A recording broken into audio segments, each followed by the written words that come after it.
একজন বাবা যদি তার শিক্ষিত কোনো সন্তান থাকে, যে সন্তান আপন জায়গায় অনেক যোগ্য, অনেক মেধাবী, অনেক প্রতিষ্ঠিত, কিন্তু সেই সন্তান বাবা মার প্রতি দায়িত্ব জ্ঞানহীন, সে সন্তান মানুষ হিসেবে ভালো মানুষ যদি না হয়, মানবিক গুণাবলী এবং মূল্যবোধ এর ঘাটতি যদি তার মধ্যে থাকে, তো এই সন্তান কখনো বাবা মার চোখ জোড়ানো, নয়ন জোড়ানো সন্তান হয় না।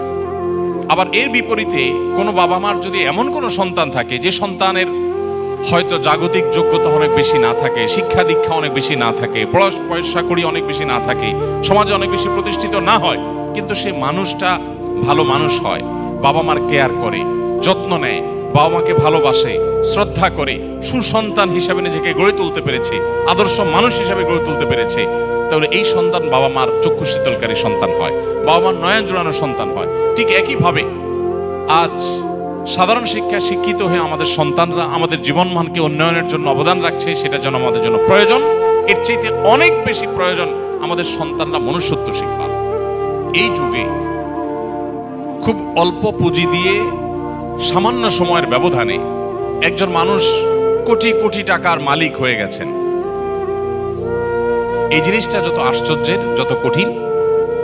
আল্লাহ তাআলা কাউকে দু চারটি সন্তান দিয়েছেন, এই সন্তানগুলোকে সমাজে প্রচলিত যে আগুনের আঁচ চতুর্দিক থেকে আমরা দেখতে পাচ্ছি, সেগুলো থেকে বাঁচিয়ে, সেগুলো থেকে রক্ষা করে, হেফাজত করে মানুষের মতো মানুষ হিসাবে, নিজের কাঙ্ক্ষিত সন্তান হিসাবে গড়ে তোলা, এটা তার চাইতে বেশি কঠিন এবং চ্যালেঞ্জিং।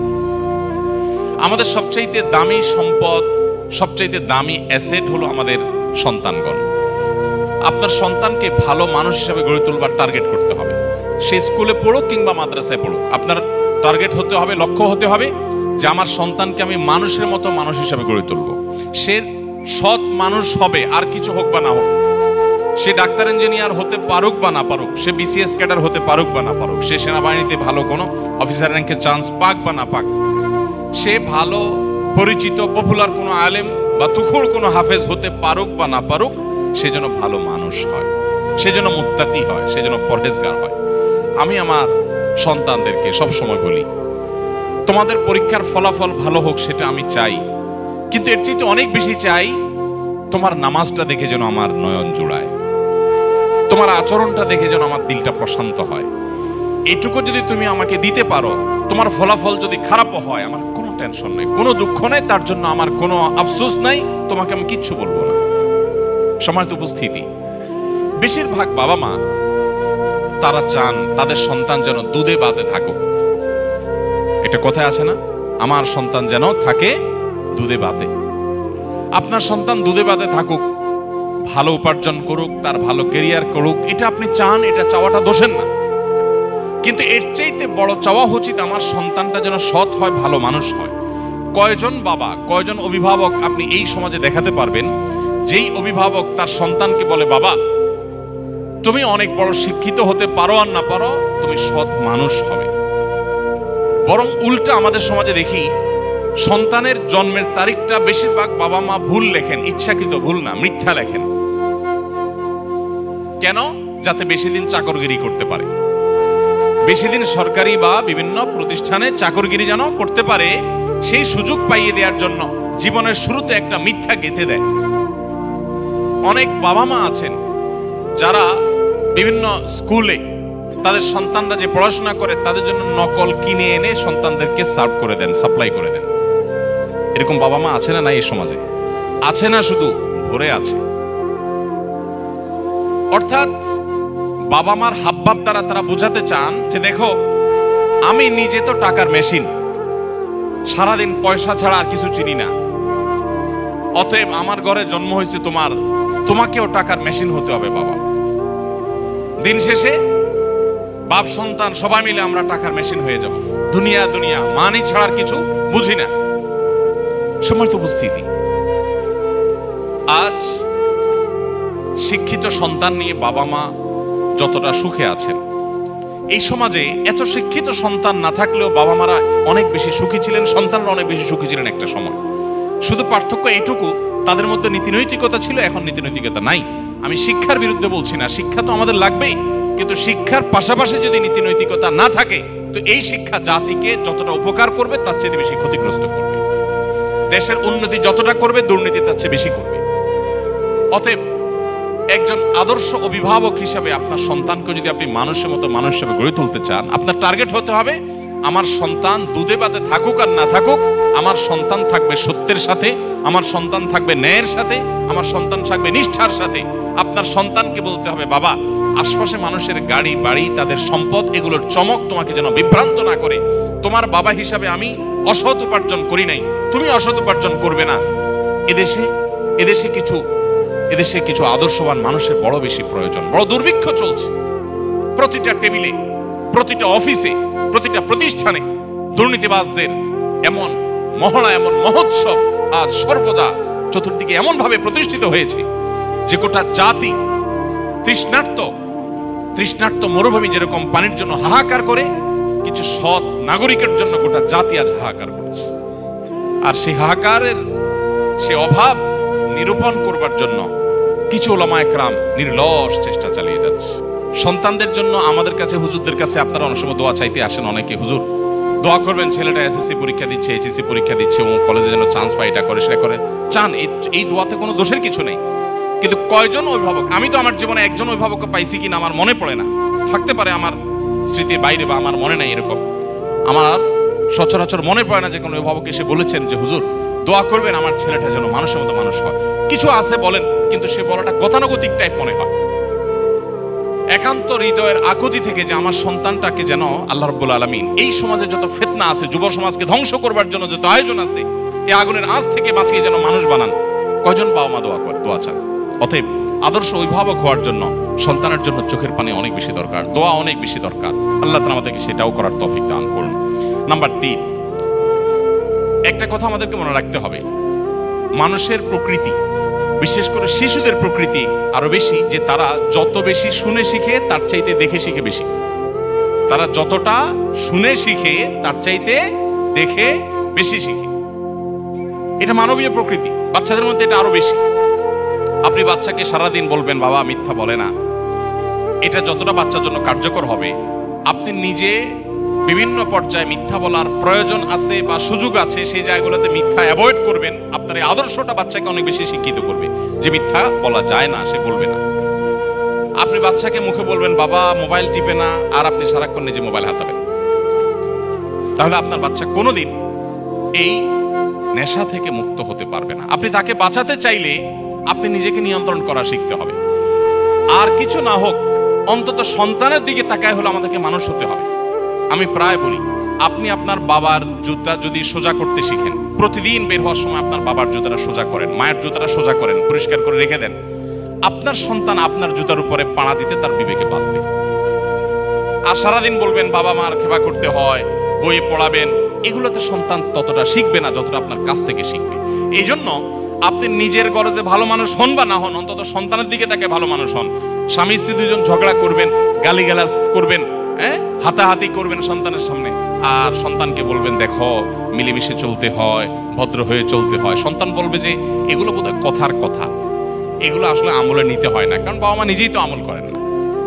আপনি মোবাইল টিপবেন আর ওই বলবেন এই পড়ালেখা করো, বই নাও, বই নিয়ে বসো, আর নিজে মোবাইল টিপতেছেন। তখন বাচ্চা মনে করবে কি জানেন? বাচ্চা মনে করবে যে আরে বাপ মা যেগুলো বলতেছে এগুলো বলতেছে মোবাইল নামক এই নিয়ামত থেকে আমাকে বঞ্চিত রাখবার জন্য, তা না হলে উনি টিপছেন কেন?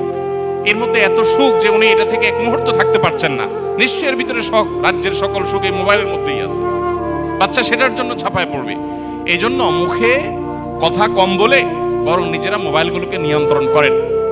অপ্রয়োজনে সারাক্ষণ রুগীর মতো এটা টিপে টিপি না করে লিমিটেড সময় কাজ করে বাচ্চাদেরকে সময় দেন। আল্লাহ আমাদেরকে তৌফিক দান করুন।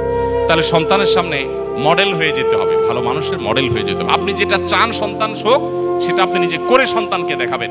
আপনার তাহাজ্জুদের কান্নায় আপনার সন্তানের যদি ঘুম ভাঙে, এই সন্তানকে ফজরের জন্য ডাকা লাগবে না ইনশাআল্লাহ। কিন্তু আপনি নিজে যদি কোন রকম ডুমায় ডুমায় ফজর নামাজ পড়েন, এরপরে বাচ্চাকে ডাই করেন, এটা খুব বেশি কাজে আসবে না। সময় তো উপস্থিতি। চতুর্থত যে পয়েন্টটি আমি বলতে চাই তা হলো সন্তানদেরকে সময় দিন। আমাদের এখন ব্যাপারটা হয়ে গেছে পরীক্ষার চিন্তায় যে ছাত্রের আর পড়ালেখা করার সুযোগ হয় না সেই ছাত্রের মতো। এটা কথা আছে না যে পরীক্ষার টেনশনে কি পড়ালেখার সুযোগ হয় না। আমাদের এখন সন্তানদের উন্নত উজ্জ্বল ভবিষ্যতের জন্য মা মায়ের কাজ নিয়ে, বাপ বাপের কাজ নিয়ে এত ব্যস্ত যে সন্তানকে সময় দেওয়ার সুযোগ নেই। যে সন্তানের জন্য আপনি এত কিছু উপার্জন করবেন, সেই সন্তানকেই আপনি সময় দিচ্ছেন না, তাহলে আপনার চেয়ে বোকার কে হতে পারে? সন্তানদের সময় দিন। আমি নিজে আলহামদুলিল্লাহ অনেক দিন থেকে একটা প্র্যাকটিস শুরু করছি, আপনাদের সাথে শেয়ার করি, কি আমল করতে পারেন। সেটা হলো যে অফিস টাইমের পর আর মোবাইলে আমি কোনো আপনার অ্যাক্টিভ থাকি না। বেশিরভাগ সময় হয় এরোপ্লেন মোড করে ফেলি, আর নাহলে বন্ধ করে ফেলি, আর নাহলে সাইলেন্ট করে ওটাকে গাড়িতে রেখে, অফিসে রেখে, ডেস্কে রেখে তারপর বাসায়। এবং পুরো সময়টা বাসা যতক্ষণ থাকা হবে ততক্ষণ ফ্যামিলিকে সময় দেওয়া হবে। এটাতে কিছু ক্ষতি হবে, প্রতিষ্ঠানের ক্ষতি হবে, অফিসের ক্ষতি হবে, হোক, তার চাইতে লাভ অনেক বেশি হবে। যারা বিভিন্ন প্রতিষ্ঠান পরিচালনা করেন, অনেক কাজ কাম আছে, প্রয়োজন একটা বাটন ফোন নিয়ে নেন যে এইটা থেকে এতটা পর্যন্ত বাটন ফোনে আছে, আমার ফোনটা অমুকের কাছে থাকবে, ইমার্জেন্সি কিছু হলে আমাকে জানাবা, আদারওয়াইজ আমি নাই, বাচ্চাদেরকে সময় দিব। বেশিরভাগ বাপ দেখবেন বাসায় ঢুকতে ঢুকতে মোবাইলে কথা বলতে, হ্যাঁ ভাই ঠিক আছে অমুক জায়গায় এতটা মাল পাঠায় দেন, এসব বলতে বলতে ঢুকে। কে দরজা খুলছে সেটাও বাপে দেখে না, আবার বাইর হয়ে যাচ্ছে সকালে, তখন আবার মোবাইলে, হ্যাঁ আসতেছি এই যে নামতেছি সিঁড়িতে, বলতে বলতে বাইর হয়। তো আপনি সারাক্ষণ আবার বাসায় যতক্ষণ আছে ততক্ষণ মোবাইল নিয়ে ব্যস্ত আছে, মাও ব্যস্ত, বাবাও ব্যস্ত। বাচ্চাদের যে কি অসহায়ত্ব এই সময়টাতে, আমি তো মনে করি এই সময় প্রোডাক্টিভিটির জন্য মোবাইল নিয়ন্ত্রণ করা ছাড়া কোনো দিন সম্ভব না আজকের বাস্তবতায়। আলহামদুলিল্লাহ আমরা এটা শুরু করে দিয়েছি এবং এর সুফলটা আমরা পাচ্ছি আল্লাহর রহমতে। আমি অনুরোধ করব আপনারাও সেই সময়টা দিবেন। শুধুমাত্র সময় দেয়া বলতে বাচ্চাদের সাথে গল্প করানো, সব দিক থেকে আপনি তাদের খেলার সাথে হবেন। আপনার বাচ্চা কার সাথে খেলতে গিয়ে নষ্ট হবে, আপনি সেটা কেন হতে দিবেন? আলহামদুলিল্লাহ আমি আমার বেশ কিছুদিন থেকে প্র্যাকটিসটা করি, তবে গত প্রায় মাসখানেক যাবৎ হবে বা তার সাথে কম বেশি হবে। এই সময় ধরে আমি আমার বাচ্চাদের সাথে নিয়মিত খেলাধুলা করার চেষ্টা করি। যদি আমি বাড়িতে থাকি তো খেলা মিস নাই বাচ্চাদের সাথে, প্রতিদিন 1 ঘন্টা মিনিমাম বাচ্চাদের সাথে খেলি প্রতিদিন। অন্য যত ব্যস্ততা থাকুক, সব ব্যস্ততার সাথে বড় ব্যস্ততা, আমার সবচেয়ে বড় সম্পদ আমার বাচ্চারা। অতএব তাদের সাথে আমি খেলার সাথে হব।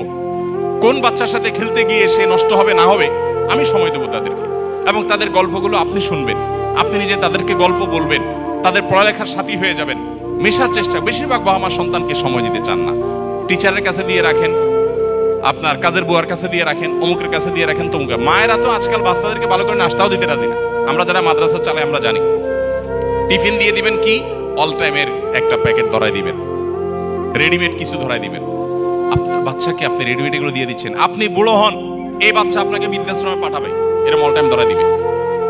বাচ্চাকে হেলদি কিছু একটু রেডি করে দেন, ভালো কিছু একটু নিজে রান্না করে দেন। মায়েরা আজকাল অলস, ওই রেডিমেড কিছু দিয়া যেতে পারলে বাঁচে। বাপেরাও অলস, বাচ্চাকে সময় দিতে রাজি না। সার পড়াক, আপনি নিজে আপনার বাচ্চাকে কদিন পড়ান। এই জন্য বাচ্চাদেরকে সময় দিবেন। সময় না দিলে বাচ্চারা কখনো মানুষ হওয়া এটা সম্ভব না। যত বাচ্চা মানুষ হয়েছে দেখবেন বাবা মা অনেক বেশি তাদেরকে সময় দিয়েছে। আল্লাহর শপথ করে বলছি, আপনার এই পরিবার উপভোগ্য হবে, চরম উপভোগ্য হবে, দুনিয়াটা জান্নাতে পরিণত হবে যখন আপনার সন্তানটা দেখবেন যে মায়ের সামনে মাথাটা উঁচু করে কথা বলতে লাজ বোধ হয়, লজ্জা বোধ হয়। যখন দেখবেন বাবা কোনো কথা বললে ফিরে আরেকটা কথা বলার মতো সাহস হয় না।